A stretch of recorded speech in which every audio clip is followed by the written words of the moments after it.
As we go deeper into this wild landscape, we are surprised to come across its inhabitants. The Kogi people are the last remaining descendants of the Tairona, one of the largest pre-Columbian societies on the continent.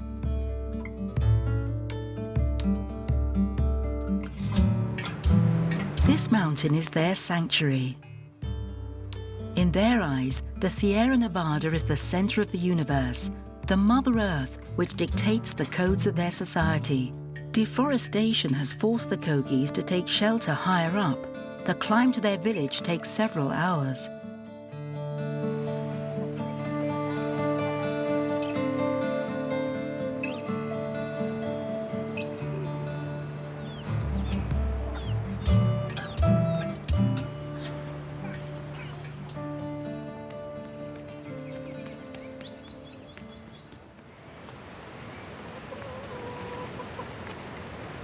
Central to this community is the Mama, the chief who maintains the social and spiritual order.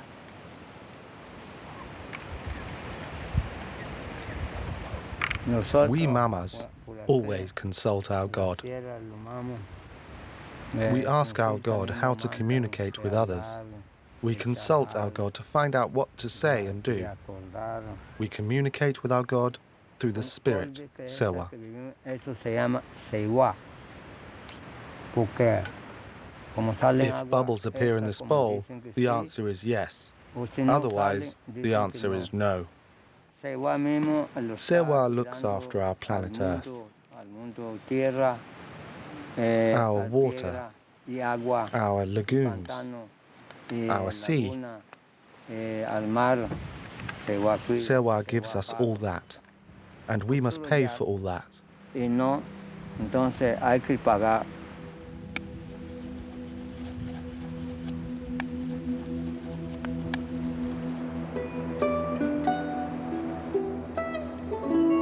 During the Spanish conquest in the 16th century, 500,000 Chibchas and Taironas were counted, decimated by fighting and sickness. Only 25,000 descendants of these indigenous tribes remain, reformed into various groups, including the Kogis, of which only 12,000 individuals remain today. Living a secret and isolated existence, the Kogi social structure has remained intact.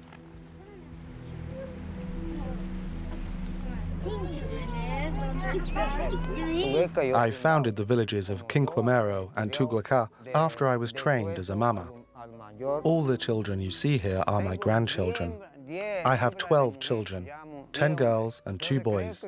My family, including the grandchildren, has 50 members.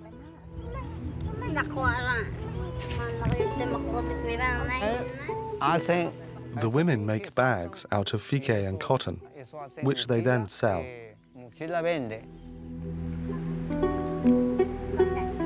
Weaving these bags is the women's spiritual work. The men's spiritual work is using poporos. These are the tasks that Sewa asks us to carry out. A porporo is a receptacle which contains a white powder that comes from crushed shells. The men use a stick to take a bit of this powder and mix it with a lump of coca they are chewing. This mixture puts them in a trance. It is a ritual in which all of the men participate.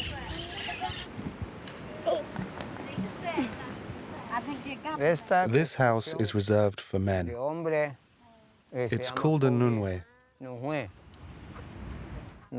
Men and women live separately. This is where we hold our spiritual meetings. We also initiate boys to the poporo here from the age of 12.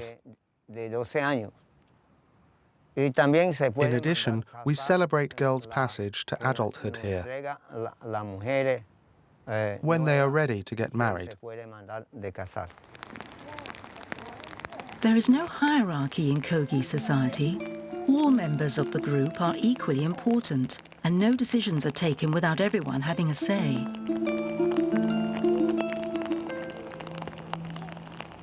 Spirituality is very important in the life of Kogis. They favor spiritual things and introduce their children to the mysteries of their religion at a very young age.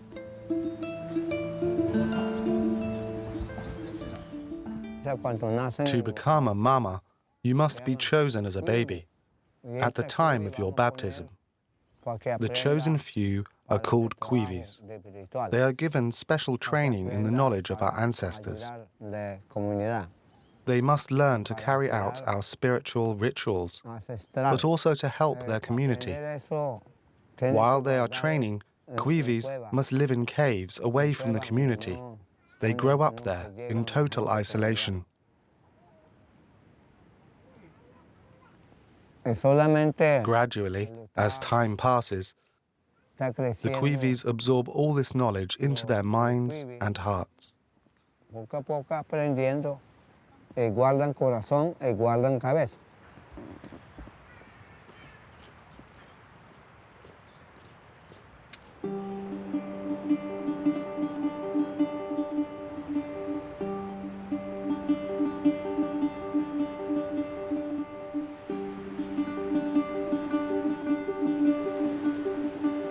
As farmers of crops and livestock, the Kogis are in tune with nature. They observe individual phenomena and maintain their equilibrium. They try to protect the land and its resources, of which they consider themselves to be the guardians. A good harvest will be interpreted as a sign of gratitude from the land. The use of fertilizers, pesticides or machinery is forbidden.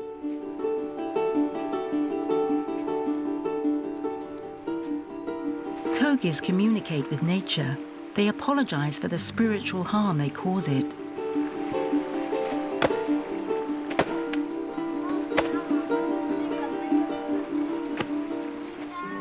We must ask permission for all that we take from nature by sending messages to the forest.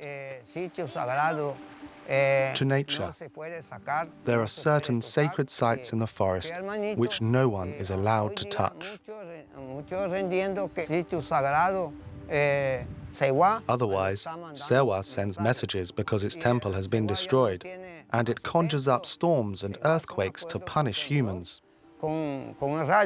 It is because of the bad actions of our brothers that the climate is changing.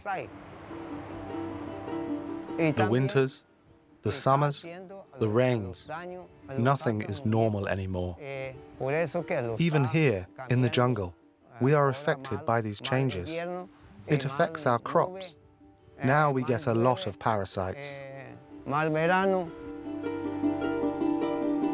Before, for example, there were lots of coffee crops in these mountains, but our miner brothers destroyed the forest. They damaged our land, and coffee has completely disappeared from the Sierra Nevada.